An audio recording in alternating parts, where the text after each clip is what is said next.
sudah kami laporkan kepada Pak Menko PMK dan Pak Mensesnek Pak Seskap itu mendekati wilayah Indonesia. Prediksinya dalam 2-3 hari ke depan kami akan pantau terus dinamikanya, harapannya tidak masuk hingga ke mendekat lagi yang akan mempengaruhi kondisi curah hujan.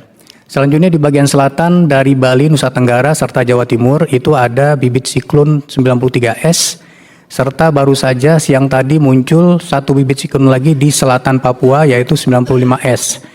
Keberadaan bibit siklon dan siklon ini meningkatkan kondisi curah hujan tinggi hingga sangat tinggi serta gelombang tinggi di perairan di sekitarnya. Tapi kami sudah menyampaikan bekerjasama dengan BNPB, BPBD, serta Basarnas serta Kantor SAR untuk masyarakat tetap tenang selama kita dapat memantau kondisi dan selalu bersiap untuk curah hujan tinggi dan gelombang tinggi.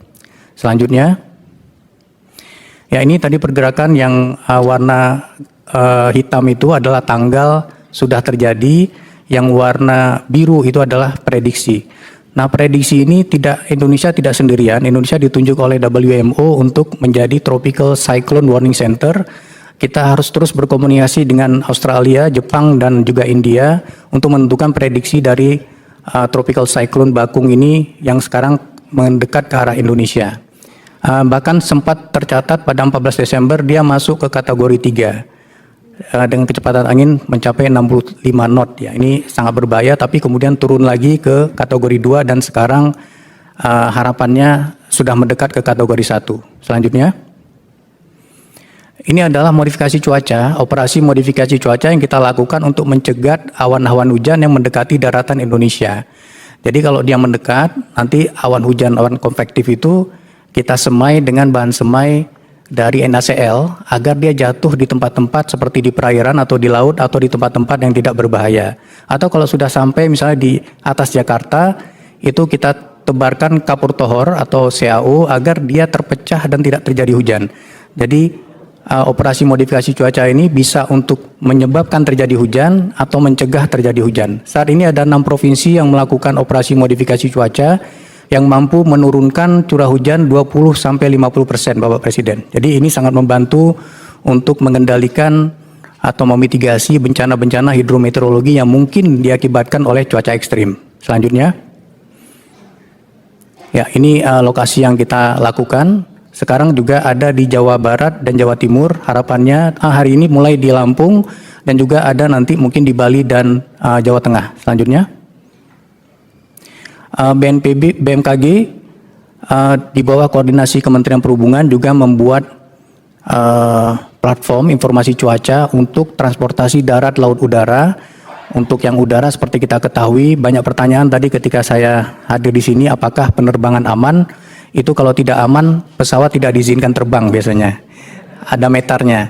Termasuk kalau gelombang tinggi itu tidak diizinkan berlayar. Jadi BMKG bekerjasama dengan Airnav dan juga dengan Sahbandar KSOP itu kita menentukan kondisi iklim. Di jalan-jalan utama juga kita membuat perkiraan cuaca, apakah dia di sana berawan, apakah hujan ataukah cerah. Ini di semua jalan-jalan utama juga kita pantau. Sedikit lagi, next. Di samping itu, mohon kita juga tetap menyadari Indonesia adalah daerah zona gempa. Sepanjang tahun ini ada 40.000 lebih gempa yang terjadi, di mana gempa yang dirasakan 917 kali dan yang merusak ada 24 kali.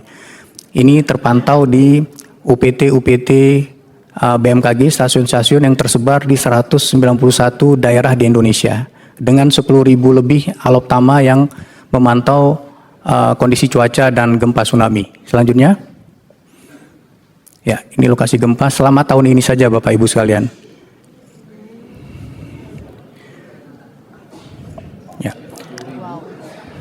Ya, baik, bisa dilanjutkan. Tolong diklik yang Pulau Jawa yang besar, diklik videonya. Ini adalah petir Bapak Ibu sekalian. BMKG juga memasang lightning detector di 38 UPT-nya untuk memantau di mana petir terjadi, bagaimana intensitasnya, dan ini hanya dalam waktu 1 minggu ini. Ini bukan 1 bulan, tapi 1 minggu. Ini sebaran petir di Pulau Jawa saja selama 1 minggu dan dalam waktu dekat kita coba mengembangkan impact based forecasting atau IBF di mana kita bisa memprediksi petir akan terjadi di mana, kapan akibat dari kondisi cuaca yang ada di sekitarnya. Lanjut. Ya, saya kira cukup demikian Bapak Presiden dan Wakil Presiden. Terima kasih.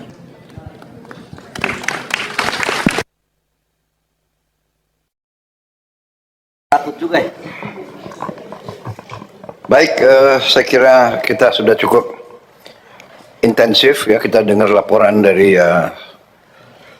beberapa pejabat. Terima kasih semuanya, dan saya kira kita bisa mengambil kesimpulan bahwa kita terus perlu waspada, tapi kita juga merasa lebih percaya diri, kita mampu mengatasi. Terima kasih dengan semua instansi yang telah bekerja keras. Saya juga terkesan ya langkah-langkah yang sudah ambil.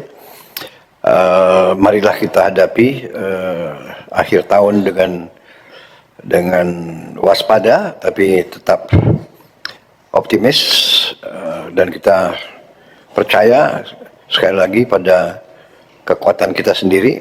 Ya. Ada beberapa penekanan dari saya, pelajaran yang kita simak dari ini semua bahwa kita perlu benar-benar mengelola sumber daya kita. Saya sudah hitung, saya sudah pelajari angka-angka, banyak sekali sumber daya kita yang bocor.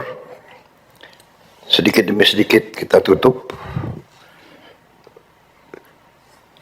Sebagai contoh, terlalu banyak kegiatan pembalakan hutan liar, illegal logging, juga illegal mining, tambang-tambang ilegal terlalu banyak penyelundupan. Kita sudah kerahkan TNI, Polri, kerahkan kekuatan, masih saja